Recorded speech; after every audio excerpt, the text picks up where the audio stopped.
Assalamualaikum warahmatullahi wabarakatuh. Perkenalkan, nama saya Najwa Zara dengan nomor NIM 2301025148. Saya dari Prodi PGSD, Fakultas FKIP, Universitas Muhammadiyah Profesor Dr. Hamka.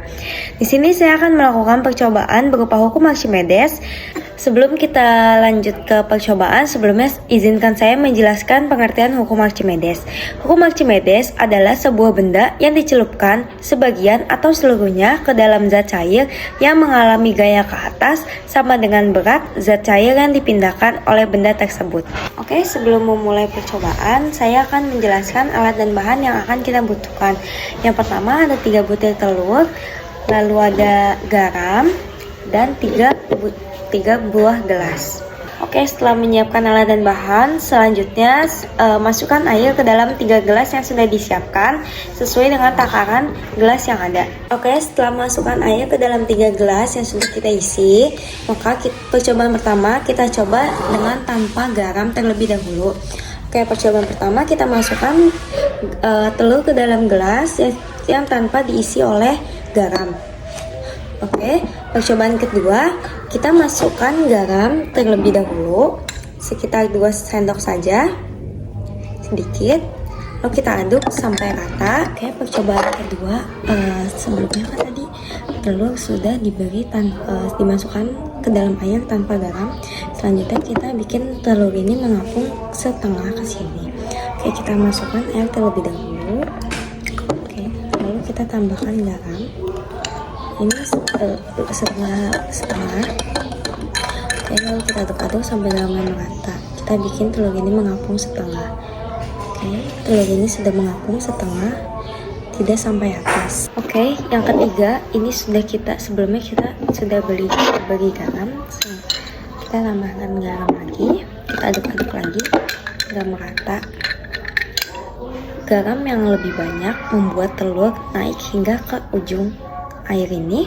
Oke, garam yang diberi lebih banyak di dalam air ini membuat telur naik hingga ke atas, hingga mengapung melebihi batas airnya.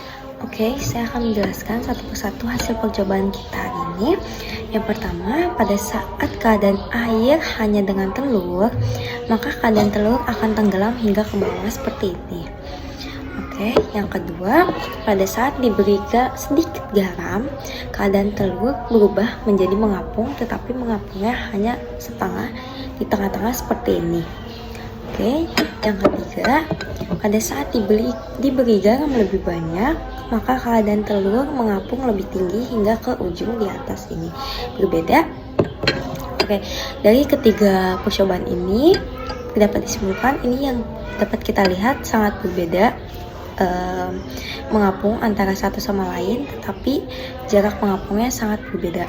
Oke, hal ini membuktikan bahwa semakin banyak garam yang diberikan membuat telur semakin terangkat ke atas. Selain itu, hal ini juga disebabkan oleh penambahan garam yang mempengaruhi perubahan massa jenis air menjadi semakin bertambah. Besar garam ditambahkan sehingga telur menjadi terangkat ke atas. Oke, dari ketiga percobaan tadi saya akan menyimpulkan. Kesimpulan pertama adalah benda tenggelam karena massa jenis telur lebih besar daripada massa jenis air. Oke, kesimpulan yang kedua, benda dapat melayang karena massa jenis telur sama dengan massa jenis air. Yang ketiga, benda terapung karena massa jenis telur lebih kecil daripada massa jenis air. Oke. Yang keempat, garam berfungsi untuk memperbesar massa jenis air. Dengan begitu, semakin banyak garam yang diberikan, maka semakin besar pula massa jenis airnya. Telur akan melayang atau terapung apabila dimasukkan ke dalam air garam karena massa jenis air yang sebelumnya lebih kecil daripada massa jenis telur, dan massa jenis telur akan bertambah apabila dicampurkan dengan garam ke dalam air.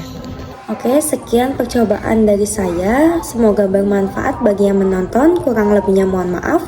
Wassalamualaikum warahmatullahi wabarakatuh.